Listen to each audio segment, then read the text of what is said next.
said why we are celebrating Labor Day. To honor workers, celebrate their contributions, advocate for fair labor practices. Your Excellency, our labor force remains the backbone of our economy. Therefore, today we are recognizing the importance of promoting and protecting the rights of workers. We are assessing the challenges we continue to face, opportunities that lies ahead,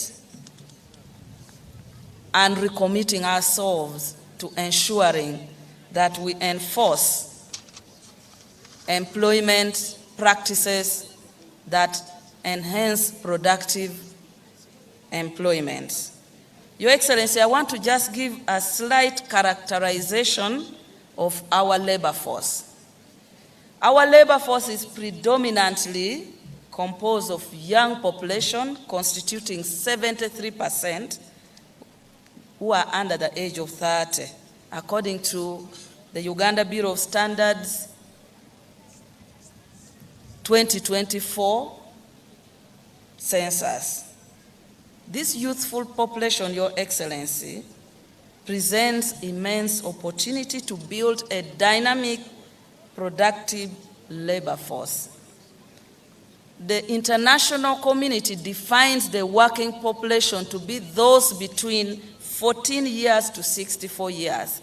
So when we talk about child labor, children 14 years are allowed to undertake some kind of labor.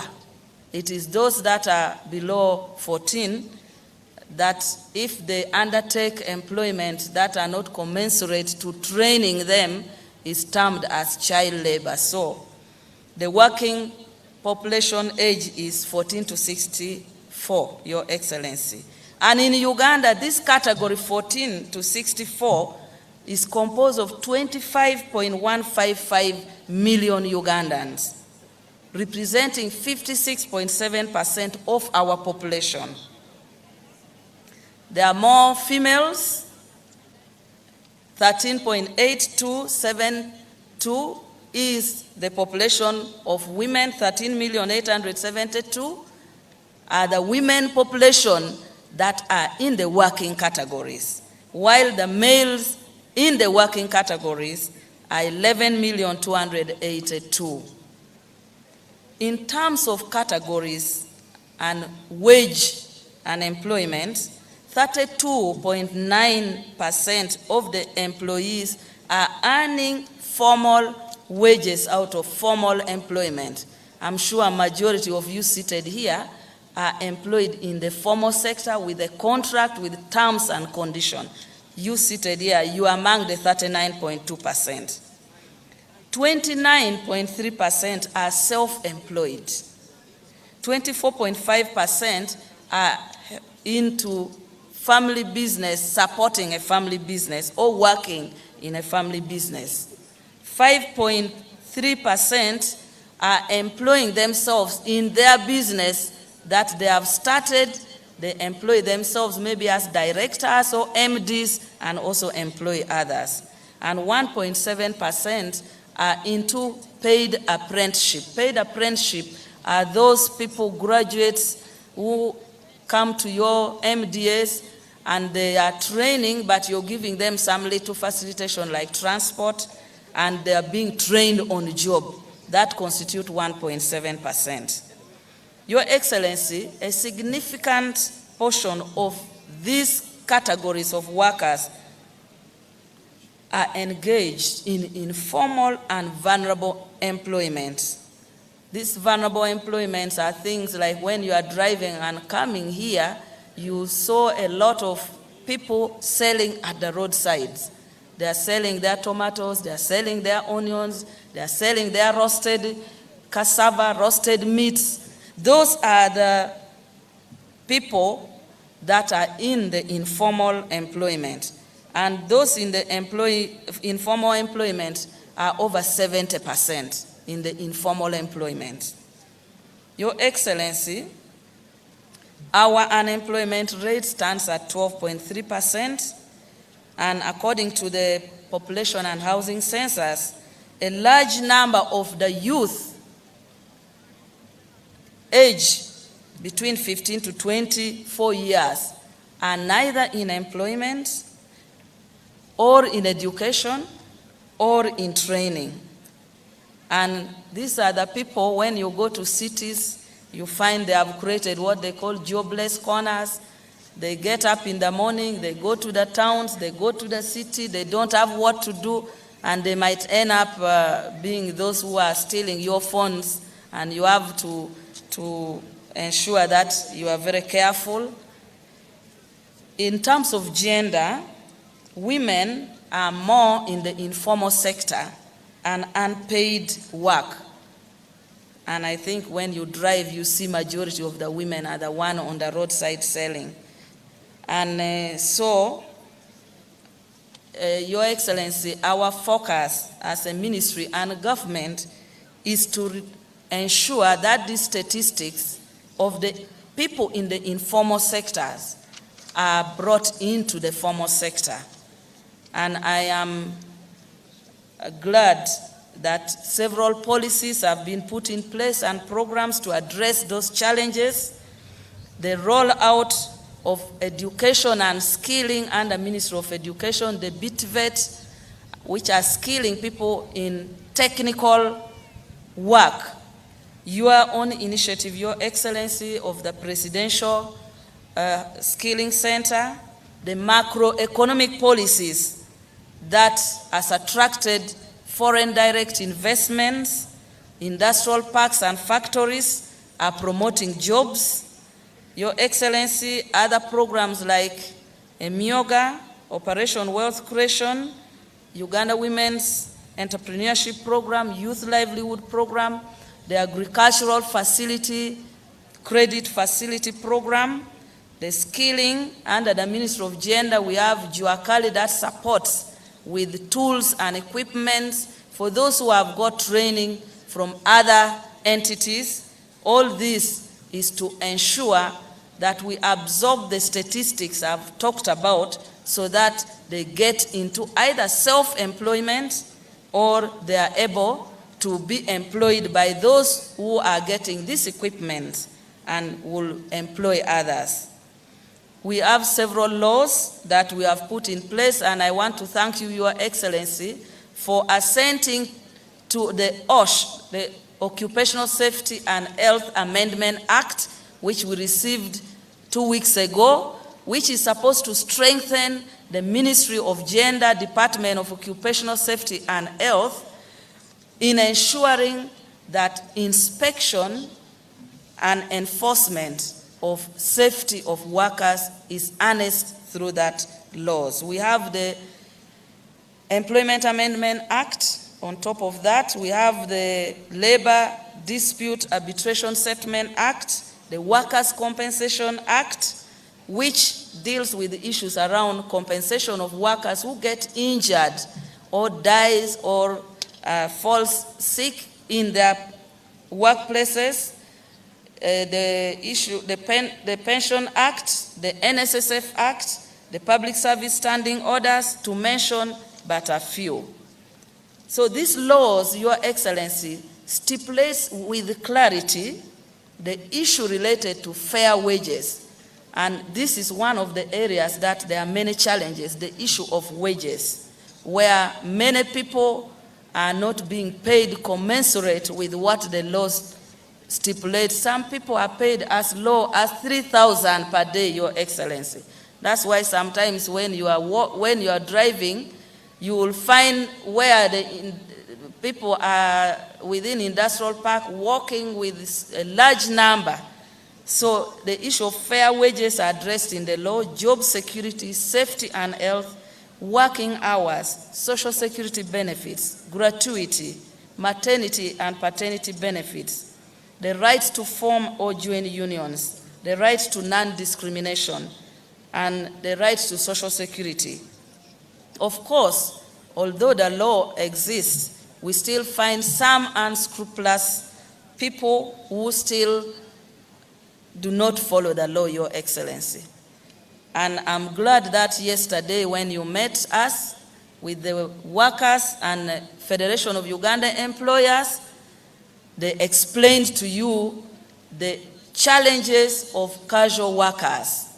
And your guidance will help us in the ministry to streamline the issue of casualization of workers.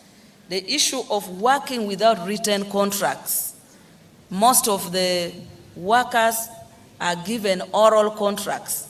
It's even worse where most of these are subcontractors. Your Excellency, we have this practice which we will bring a cabinet paper on the circumstances where established companies are now using agents to recruit for them and negotiate. The agents are the ones who negotiate the wages, and they take the employees to the companies, and when those employees get a problem, the companies say, those are not our employees. You talk to the agents. And the agents do not have the licenses to employ people, and it does not have the mandate to compensate, to treat injury, and so on. That lacuna, we will bring a paper in cabinet. The issue of safety, occupational safety and health, we have a lot of circumstances where workers are dying. I think in the last 1 month we recorded about 3-4 deaths because of lack of following stringent occupational safety and health in workplaces. There is issues of unfair termination, the issue of some of the employers rejecting the right to collective bargaining, and so they will not allow workers to form their collective bargaining association and unions within the company premises. Your Excellency, as a ministry, we are mitigating these challenges. We are enforcing labor laws. We have strengthened labor officers. We are asking local governments to recruit more labor officers because now we have money to pay and train labor officers who are mandated to go into those workplaces, inspect them, and enforce and recommend penalties. We are also enhancing penalties, and I want to really thank the department for the enforcement of penalties. Your Excellency, enforcement of penalties on the side of NSSF has enabled NSSF to increase their collection, because enforcement, ensuring that all the workers are counted and contributions made, and if an employer does not make contribution, NSSF moves in vigorously to ensure penalties. It has enabled NSSF to move that fund from 18 trillion now to 23 trillion. And with the new regulations of voluntary contribution, I'm also glad and notify you, Your Excellency, that the amendment which you permitted, that NSSF should open up, and any Ugandans who want to voluntarily save with NSSF outside the law be permitted. The regulation was done, and in the last 2 months they have moved that contribution from voluntary savers to over 5 billion. So I want to attest that enforcement works, and we are going to ensure that we enforce on issues of externalization of labor that many Ugandans talk about. Your Excellency, this financial year we now have money to scale up recruitment and placing of labor touches in the destination countries. Already you guided us, Your Excellency, and we had support from ESO. We have labor touch in Kingdom of Saudi Arabia. We are now going to have in Qatar, Jordan, UAE, and other countries. Because labor touches are those people with knowledge, and when they're in the countries where our externalized workers are, they are able to follow the complaints inside the countries enforce labor laws, and where there is a problem, they are able to reach the ministry quickly and we are able to respond.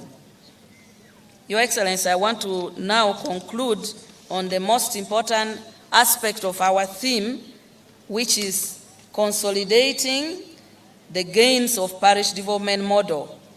And I want to attest, Your Excellency, which you know very well, that PDM has been a game changer for promoting local and rural entrepreneurship and generating employment at the grassroots.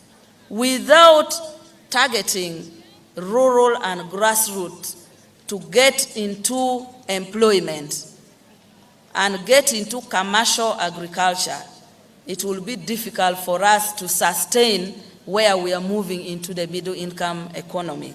And the data we got from the PDM Secretariat, Your Excellency, is showing that those that are now in coffee under PDM is 265,460. Those who have benefited under PDM in coffee. In other crops, 742,169. Piggery, and I know many people Ugandans are very fond of pork. In piggery, there are 280,847 producers under PDM. In poultry, there are 261,181. And in dairy production, there are 72,429. So within the period of PDM, we have seen a reduction from the previous statistics of those in the subsistence economy at 39%, and it has now reduced to 33%. So, Your Excellency, PDM continues to lift many rural people out of poverty and creating jobs. And therefore, this theme today on consolidating PDM emphasizes the need to build on the progress made that will enhance productivity and inclusive job creation. With that, Your Excellency, I want to take this opportunity, all the other programs that we already have, which is upcoming, to complement PDM is stated in our booklet, programs that are going to focus on digital skilling, equipment, ensuring that we support people with the tools for value addition. So, Your Excellency, I want to now take the singular honor to invite you to give your speech, and later, Your Excellency, I will come back to request you to sign and launch some of the flagship program that we are implementing. Your Excellency, you're welcome.